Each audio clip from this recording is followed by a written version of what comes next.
honored guests, ladies and gentlemen. It's a great joy to be with you this morning and to share a few thoughts about knowledge and its importance in the development of a better society, a removal of disease and problems, and actually including ultimately peace and happiness and lack of conflict, which are also a disease on a social level. I'd like first to thank India, the land of the Veda, the land of knowledge, for the ocean of knowledge that it has. And I'd like to especially also thank the Netherlands for its ability to absorb any ocean and integrate it. And in this case, we have been in this land for many, many years. My teacher, Maharishi Mahesh Yogi, used to call the Netherlands the land of wholeness, or Holland, the land of wholeness. And he really enjoyed and was welcome in this land. And now this land also more and more is welcoming the knowledge that Maharishi has brought to the world, which is a vast knowledge that he used to say in repeated ways that it's a science, and as a science it's true for all mankind. And one statement he used to say and use is that it's not because Newton discovered the laws of motion and gravity and all of that, that the law of motion and gravity becomes an English aspect of reality. And in the same way, it is not because this knowledge has come from the great land of India and great scientists of ancient times that it is Indian alone, that it is important or has an impact on only Indian culture. What we're talking about is knowledge and science and understanding of natural law and how it applies to all aspects of life, individual and collective.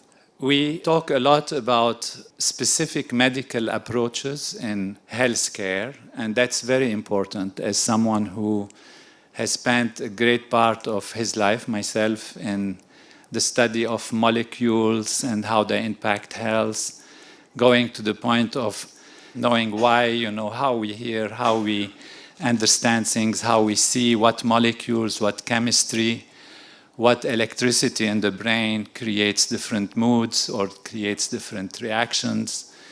And working on the molecular level, I came to a big realization as I was more and more trained in the aspects of life which are less palpable than gross material values, and these are aspects of the mind and consciousness.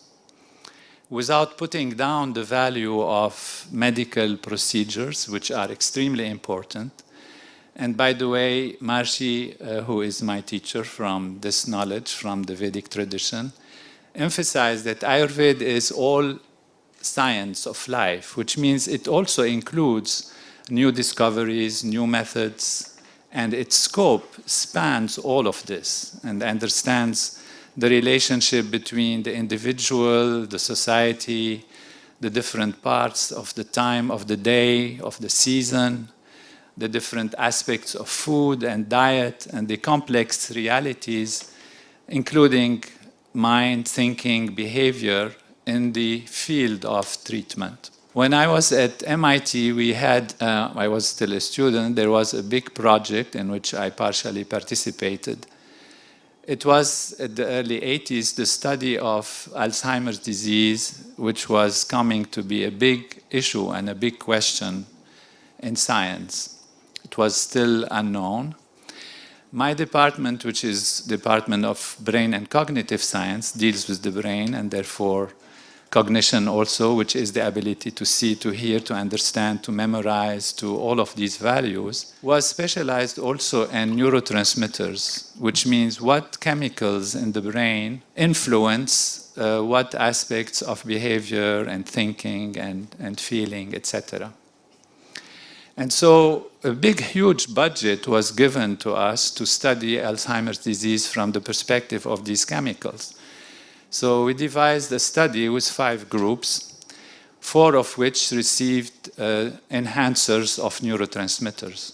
such as serotonin, dopamine, epinephrine, norepinephrine, acetylcholine. And one of them, of course, as is required, was a placebo, because we wanted to know what effect has what. Now, in a very good scientific study, you have what we call double-blind setup, which means neither the doctor knows what the patient is receiving, nor the patient knows what he or she is receiving, so that we have no kind of prejudice for one treatment versus another. Neither the doctor is prejudiced, nor the patient is prejudiced. So we ran the study for about a year or so with all these 5 groups. And there is some ethical aspect in medicine, which is if you find that one group is improving more than others, you cannot continue your study just because it's a study.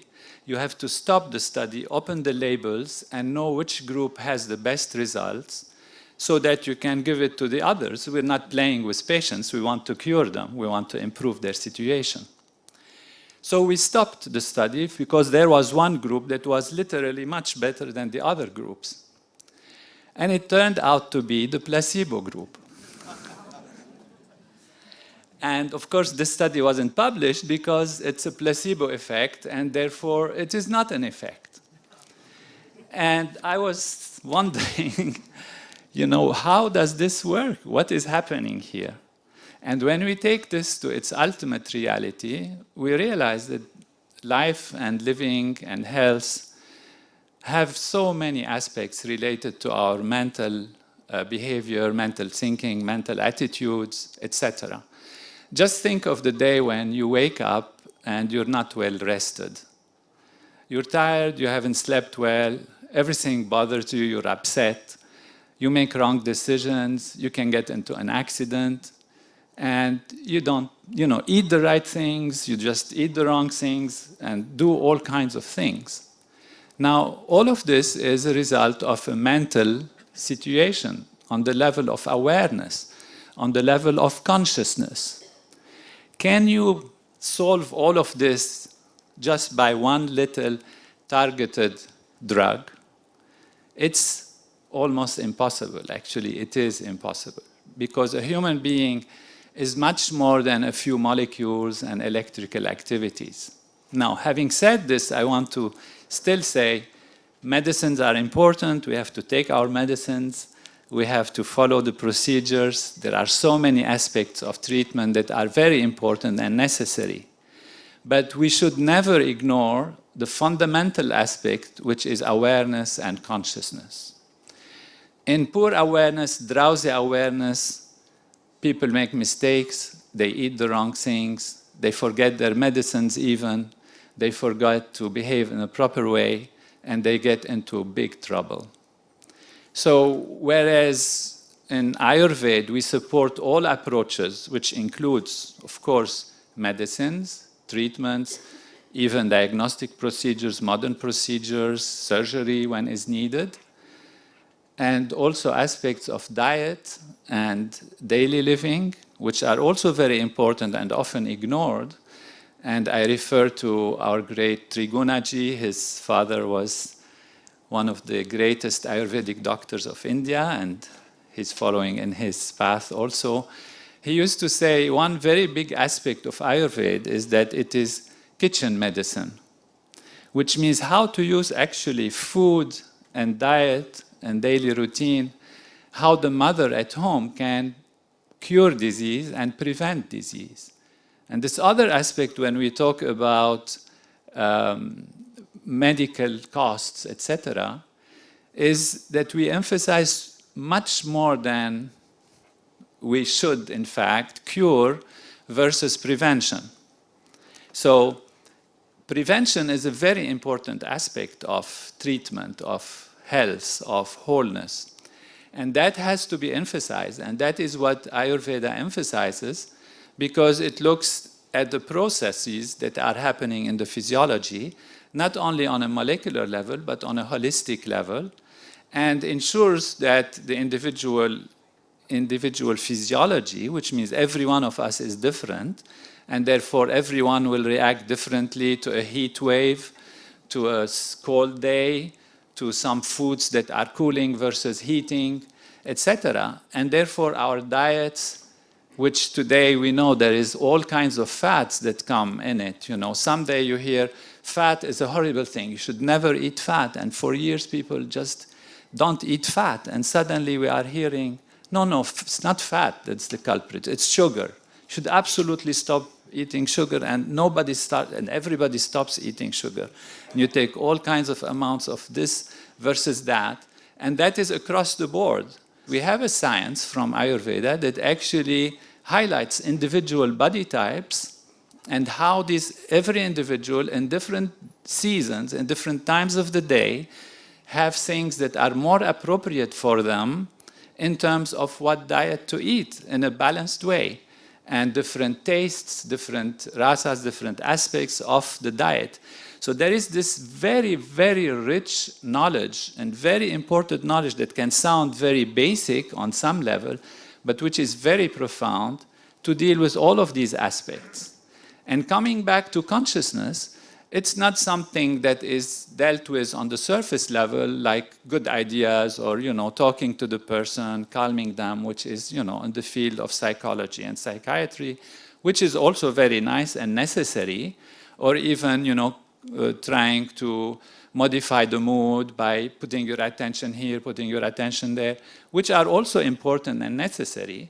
But I discovered there is a science of consciousness, and that Veda is actually ultimately a science of consciousness, a science of knowledge, a science of behavior. As His Excellency said, Veda means science, it means knowledge. And this term has come into Latin also, Vedi, to know, to see, voir in French, and in all different languages. So this Sanskrit term has come to us. And there is a science of consciousness. And the science of consciousness is also having a technology of consciousness, which are techniques and ways that one can improve one's awareness, one's level of awareness. Not only to remove stress, which is very important, because mind and body are intimately related. When the mind settles down, the body settles down. We know this through scientific studies. So if we can settle the mind down, we can settle the body. And what does the body do? It has mechanism within it to adjust itself. When you cut yourself, your finger, what do? You just, of course, heal it, clean it up. But who makes the work? It's the body that comes and rebuilds it and takes care of it. On the same level, stresses are things that are very deep in our brain. They are molecules, electrical activity that are ingrained in our nervous system physically. And the body is capable of removing them. We know this. When we sleep, the next morning we can run more. If you run, after a while you have to sit. So rest is very important for dynamic activity. The deep-rooted tiredness, which we call stress, that gets in our nervous system, prevents us from functioning properly. What do?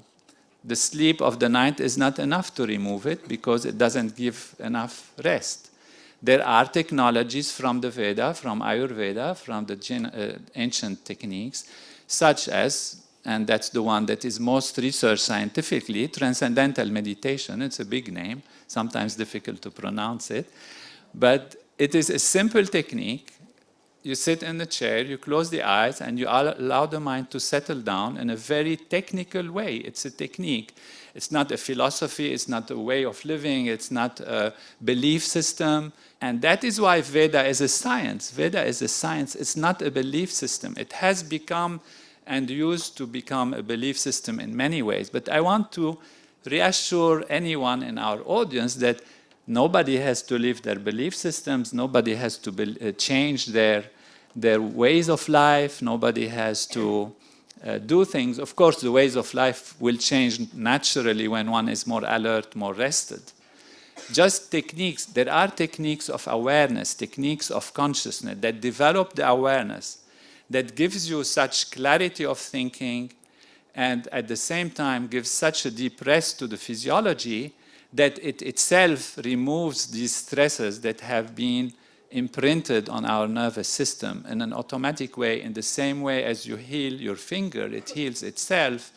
The body, the brain can heal itself if you give it a chance. And that is why part of the routine that everyone should have in their life, the same as you wake up and you take a shower and you have a breakfast and all of that, the same as you have to sleep and you have to sleep soundly, one has to know how to go deep into the self, discover oneself, and gain all these benefits which are from the physical level being studied in more than 600 scientific research studies conducted in all over the world that show the powerful beneficial effects of this technology on disease, on asthma, on anxiety, on blood pressure. You know, insurance companies are offering these techniques for their people, and they give discounts if you practice these techniques.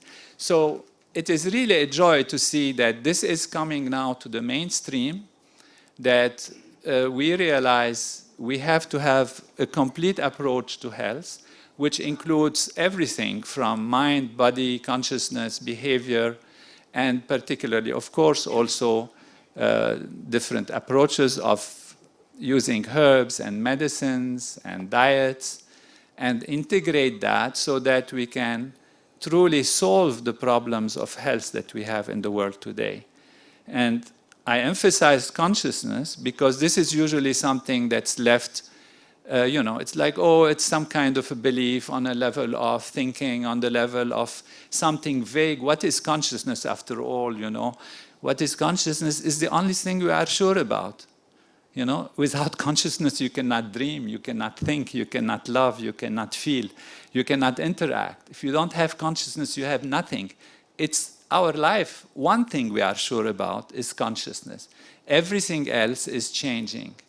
And if there is a technology to develop consciousness, and if it has been proven that it can truly produce a more healthy individual and a more healthy society, then it's really a joy to see that now on the top level of responsibility from great leaders of the world, Minister of Health, ambassadors, leaders in the parliament, in Europe and everywhere, are looking seriously at these phenomena, and somehow we have all been forced to come almost into it by the fact that nature is telling us the way we're going is not going to lead much farther because we can't absorb anymore the costs, and we don't want to see the suffering anywhere. I really congratulate His Excellency, the great Ambassador of India, for inviting His Excellency, the Minister of Health, and all of us, all those who participated, for their really true desire to bring what they know to the world so that the world can benefit from this tremendous knowledge on a scientific level. It's not a missionary zeal, it's an actual devoted desire to bring health and wholeness to society and create a disease-free society. Thank you and congratulations.